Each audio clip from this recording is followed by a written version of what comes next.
Adam Lee Hall, whom police said kidnapped, murdered, and severed people. 26-year-old Hall is a member of Hell's Angels.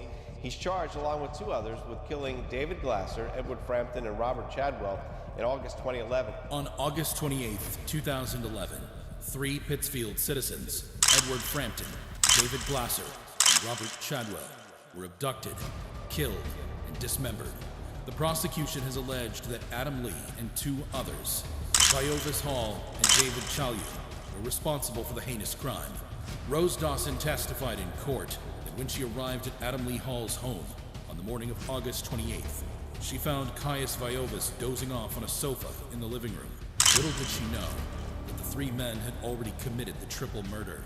David Casey, accused of being an accessory to the murders, testified that Hall, a top member of the local Hell's Angels chapter, had recounted the gruesome details of the killings to him. Casey told the court that Viovis was someone he had never met before. Hall and Chalyu were previously found guilty of the murders, kidnappings, and witness intimidation. They are currently serving a life sentence without the possibility of release. The victims disappeared weeks before they were scheduled to testify against Hall. Their dismembered remains were found 10 days later in Beckett. Casey testified that Hall had visited him on August 28th and had informed him that he had killed Glasser. He described how Hall had held Glasser's head while aiming a gun at it and tried to shoot him, but the gun didn't fire. According to Casey, one of the men had taken great pleasure in torturing and dismembering the victims. Hall had assured Casey that his sister and her boyfriend would be safe if he helped bury the remains. Casey dug a hole. Hall brought the bags containing the victims' corpses. Casey placed the bags in the hole and covered them with dirt and rocks. Hall showed no reaction in court as he was handed 5 consecutive life sentences. Charging the defendant with intimidation of a witness. You, upon your oath, do say that the defendant is guilty. So say you, Madam Forelady? Yes. So say you are, ladies and gentlemen? Yes. Indictment 2010-237, count 1, charging the defendant with kidnapping. You, upon your oath, do say that the defendant is guilty. So say you, Madam Forelady? Yes. So say you are, ladies and gentlemen? Yes. Next, we go to Rhode Island, where Joseph Lancia, the head of the Hells Angels chapter in Rhode Island, is sentenced to 5 years at the adult correctional institutions after pleading guilty to multiple felonies. Motorcycle gang is tonight at the ACI. Joseph Lancia was officially sentenced this morning, and only 12 News was there. Target 12 investigator Tim White is here now with the exclusive details. On June 12, 2019, Lancia fired an illegal firearm at the driver of a vehicle passing a Hells Angels clubhouse in Providence. The victim, a prior candidate for membership in the Hells Angels chapter in Rhode Island, was embroiled in a running argument with the defendant. The defendant pulled a semi-automatic weapon from his pocket and fired one shot at the victim's mock semi-truck as it passed the clubhouse. The defendant then entered the clubhouse as the victim continued to drive away after the shooting and turned his truck onto Messer Street. After the incident, a digital video recorder with recorded footage of the shooting was removed from the clubhouse by another known Hells Angel from Rhode Island, who was detained and accused of misprision of a felony, concealing a crime. Joseph Lancia was charged with assault with a dangerous weapon, firearm possession without a permit, and assault with the intent to render unconscious. Attorney General Peter F. Noronha emphasized that the defendant posed a substantial threat to the safety of Rhode Islanders, as the head of a group known to engage in criminal conduct within the state. In addition to the 2019 shooting, Lancia was charged with assault during a brawl involving Hells Angels at the Providence Strip Club on February 29, 2020. During the altercation, the defendant punched a man, causing him to lose consciousness. Providence Police Department officers at the scene promptly took the defendant into custody. Lancia was given a sentence of 15 years, with 5 years to be served at the ACI, and the remaining time suspended with probation. Additionally, a no-contact order was granted for Lancia's victims. He was mandated to pay $3,650 in reparations. If he felt any remorse, he didn't show it. Crime cases like this are prioritized by his office. While Lancia's case is serious but arguably minor, the case of Jonathan Nelson wasn't. This is Jonathan Nelson. Jonathan Nelson, a.k.a. John, 46, of Santa Rosa. Nelson is one of the 3 members of the Sonoma County charter of the Hells Angels Motorcycle Club that has been found guilty of murder in aid of racketeering. The 9-week trial before United States District Judge Edward M. Chen concluded that Jonathan Nelson, also known as John, Brian Wayne Went, and Russell Taylor Ott, also known as Rusty, were involved in a criminal enterprise that engaged in a wide range of violent crimes, including murder, assault, robbery, extortion, and witness intimidation.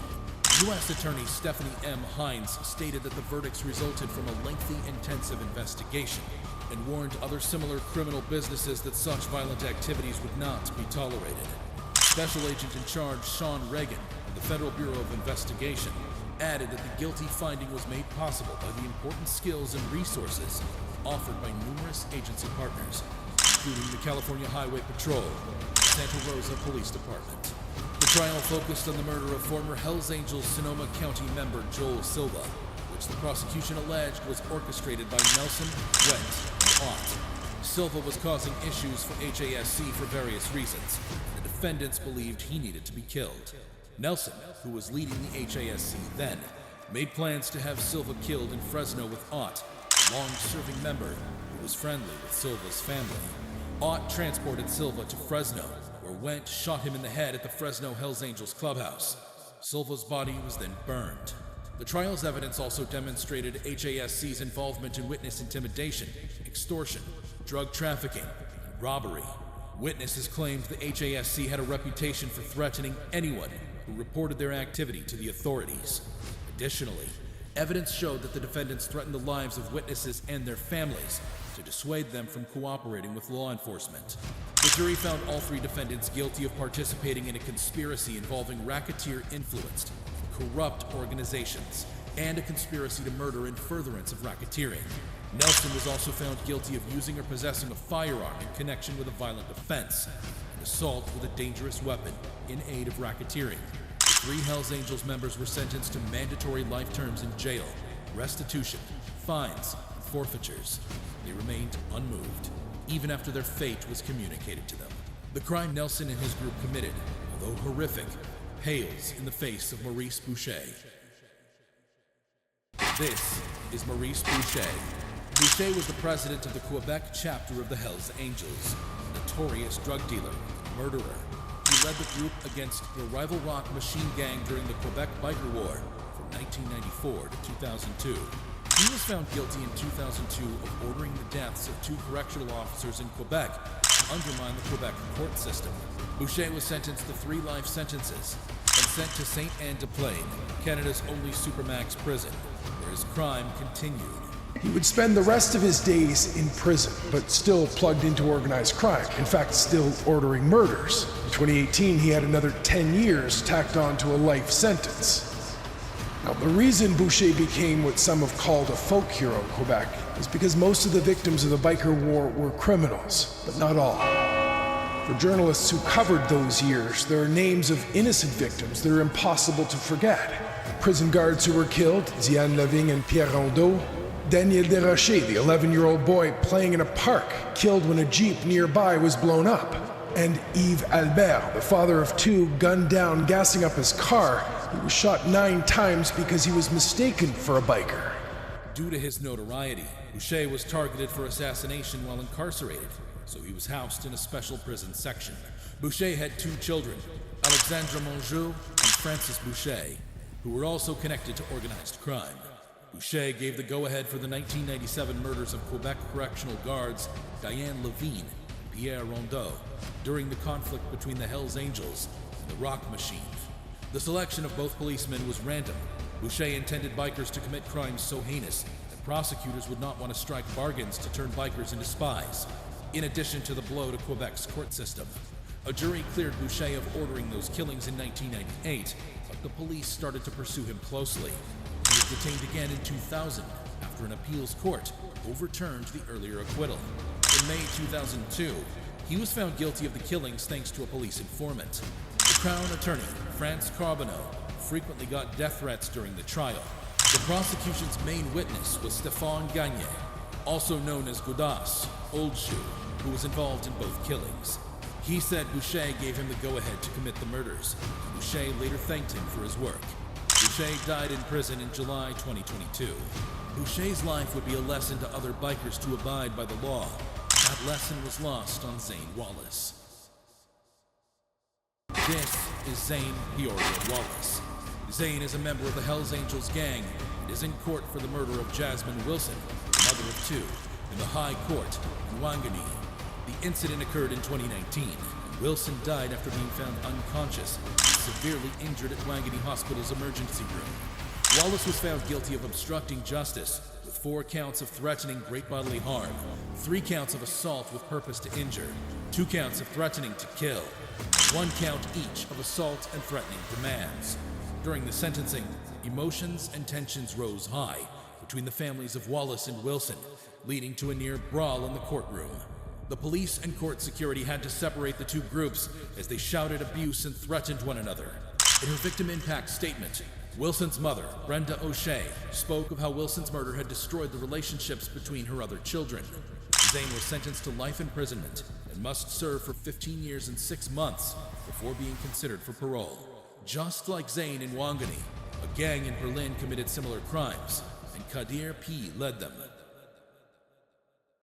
This is Kadir P. A German court found 8 members of the notorious Hells Angels motorbike organization guilty of a brutal execution-style murder in 2014. The men, aged between 30 and 37, were handed life sentences by the Berlin Regional Court for their role in the deadly attack on a betting business in the city. An additional individual who provided information to assist in the case's resolution was given a 12-year term. The leader of the Hells Angels chapter in Berlin, Kadir P., aged 35, was found guilty of inciting murder and was also handed a life sentence. 1 other individual was found guilty of gun violations despite being cleared of involvement in the murder. The shocking attack was carried out as revenge for a fight that the victim had been involved in.